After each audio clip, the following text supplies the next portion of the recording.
The house I grew up in was never a home. It was a place where walls seemed to close in, where love was a word spoken but never felt, and where every day brought a new kind of pain.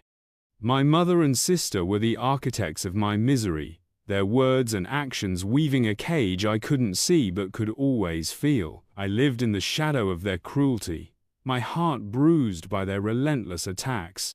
Yet, within me, a spark of defiance flickered, a quiet determination to break free, no matter the cost. It all came to a head the day I told my mum I wanted to leave for college. I'd been dreaming of a life beyond those suffocating walls. A life where I could breathe without fear, where I could be more than the target of their scorn. But when I spoke those words, my mother unraveled. Her face contorted, and she began to sob, her voice rising into a scream that echoed through the house. "You don't love me!" she wailed, her hands clutching at the air as if she could pull me back into her control. "You're abandoning me!" I stood there, my heart pounding, trying to explain that I just wanted a chance to grow, to learn, to live. But she wouldn't hear it. She turned her pain into a weapon, and my sister was all too eager to join the assault. My sister stormed into the room, her eyes glinting with malice. "What's going on?"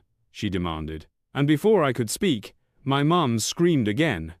"She's leaving us! She doesn't care about me!" That was all my sister needed. She pulled out her phone, her fingers flying across the screen, and within moments, my phone buzzed with a message that felt like a punch to the gut. "You're trash," it read. "Nobody loves you, and nobody ever will. You're a pathetic, empty shell, and you'd be doing everyone a favor if you just ended it. I'm glad you were robbed, and I hope you get hurt again.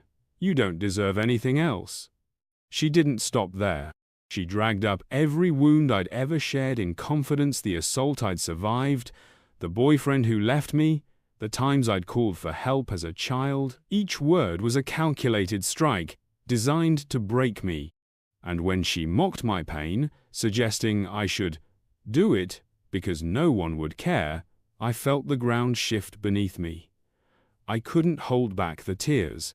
They spilled down my cheeks, hot and unstoppable, and when my mom saw me crying, she didn't reach out to comfort me. She laughed, a sharp, cruel sound that cut deeper than any words. "Hilarious," she called my sister, her voice dripping with pride. "You're going nowhere," she told me, her eyes cold and triumphant before she walked away. I stood there, frozen, the weight of their words pressing down on me. But my sister wasn't done. She returned later, her face twisted into a smug grin, her voice laced with mock concern. "What's wrong?" she asked, leaning in close. "Did I hurt your little feelings?" Before I could respond, she flicked the back of my head, hard enough to make me stumble. "Oops," she said, laughing.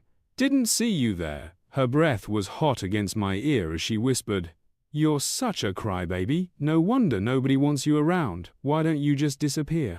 It'd be better for everyone." Her laughter followed her out of the room, sharp and mean, leaving me trembling, my fists clenched so tightly my nails dug into my palm. I wanted to scream, to fight back, but I knew it would only give her what she wanted. So I stood there, silent, my head throbbing, my heart heavier than I could bear. That night, I retreated to my room and locked the door, my mind racing. I couldn't stay in this house anymore. It wasn't a home, it was a battlefield, and I was losing myself with every passing day. I sat on the edge of my bed, staring at the blank wall, trying to piece together a plan.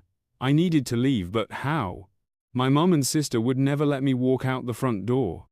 I needed to be smart, careful, invisible.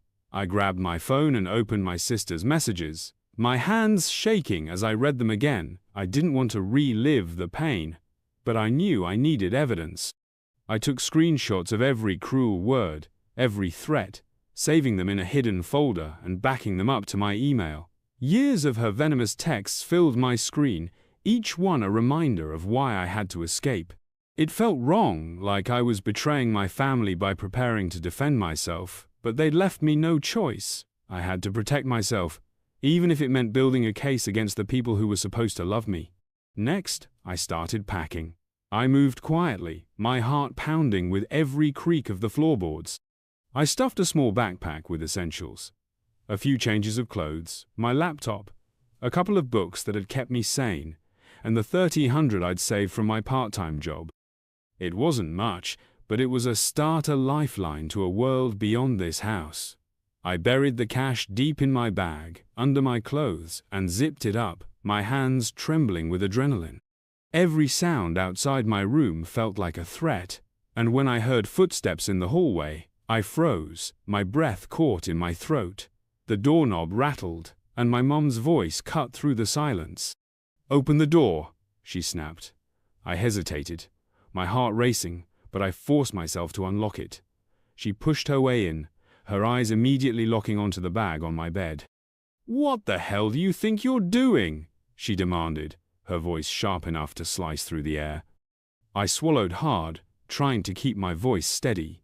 "Just packing for college," I said, forcing a smile. "I want to be ready." But she didn't believe me. Her eyes narrowed, and she stepped closer, her face inches from mine. "Don't lie to me," she hissed. "You think you're going to run off and have some perfect little life? You're not going anywhere. You belong here with your family." The word family felt like a mockery, but I nodded, pretending to agree, my stomach churning with fear and defiance. "I know, Mum," I said softly. "I'm not going anywhere." It was a lie, and she knew it, but she couldn't prove it. She glared at me, her eyes searching for any crack in my facade, before finally turning and slamming the door behind her. I let out a shaky breath, my hands trembling as I finished packing. I wasn't going to let her win. I wasn't going to stay in this prison, letting them tear me apart piece by piece. I reached out to an acquaintance whose family lived far away, people who knew my mum and understood her volatility. They offered me a place to stay, a safe haven where she couldn't reach me. It felt like a lifeline, a chance to start over.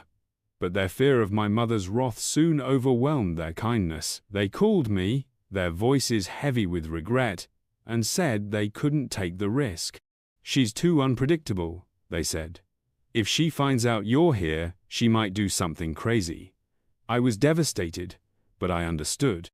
My mum's anger was a force of nature, and I couldn't ask them to face it. I had to find another way. That night, I made my move. I waited until the house was quiet, my heart pounding so loudly I was sure it would wake them.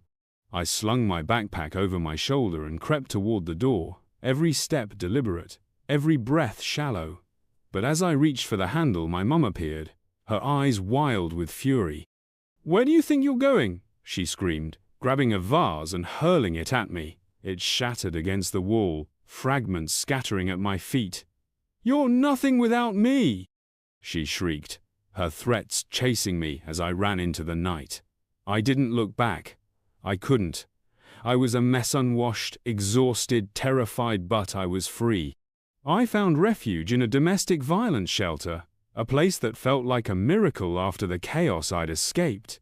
The staff were kind, their voices gentle, their actions proof that not everyone saw me as a burden. They took me to the ER to get my medication, and though I felt self-conscious about my disheveled appearance, no one judged me. The shelter was a haven, clean and safe, with security that let me sleep without fear for the first time in years. I had 30 days to rebuild my life, and I poured everything into making it count. I applied for jobs, determined to find something better than the cinema gig I'd initially considered. To my relief, I landed a position that paid enough to imagine a future, maybe not a grand one, but one where I could stand on my own. The shelter wasn't just a roof over my head.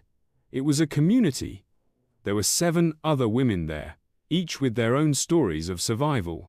We shared meals, taking turns cooking, and formed a bond that felt like the family I'd never had. They helped me prepare for interviews, doing my makeup, and offering advice that carried me through. A local church group visited, bringing handmade quilts, and I still cherish mine, washing it carefully and wrapping myself in it when I need to remember how far I've come. The shelter offered therapy, both group and individual, and those sessions helped me untangle the pain I'd carried for so long. I learned that family abuse is real, that it counts as domestic violence, and that I was right to leave. After the shelter, I chose independence over relying on my acquaintances' family. I'd learned not to trust fragile promises, not after everything I'd been through. I rented a room from a truck driver who was rarely home, a kind man who left me notes when our schedules didn't align. I kept one of his notes, a simple, "Take care," that felt like a small gift in a world that had given me so little. I returned to school, but not the one my family knew about.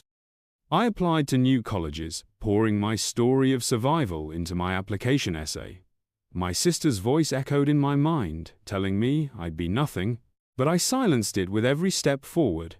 I graduated, older than I'd planned, but stronger, with a degree that felt like a triumph over every doubt they'd tried to plant in me. Today, my life is a world away from that house of horrors.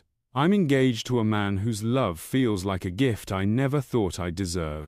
His family has welcomed me as their own, their warmth filling the voids my own family left behind. When I got sick recently, he drove out at 2 a.m.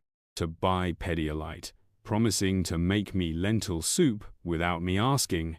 It's a stark contrast to the mother who once told me to go back to sleep when I was vomiting as a child. His 6 siblings are like the brothers and sisters I never had, their laughter and support a reminder that family can be chosen. I've learned to love myself in ways my family never did. I buy myself flowers every week, a habit my therapist suggested, and it's a small act of defiance against the years of neglect. When I'm sick, I rest without guilt. When I need space, I take it, spending days with my phone off, savoring my own company. These are the gifts I give myself, the ones I was never given. Looking back, I see a girl who thought 30 days in a shelter could never be enough to rebuild a life. I was wrong. Those days were the foundation of everything I am now. I was broken, scared, and hopeless, but I fought my way out. And today, I'm thriving proof that even in the darkest moments, there's a light worth chasing, and it's worth every step of the fight.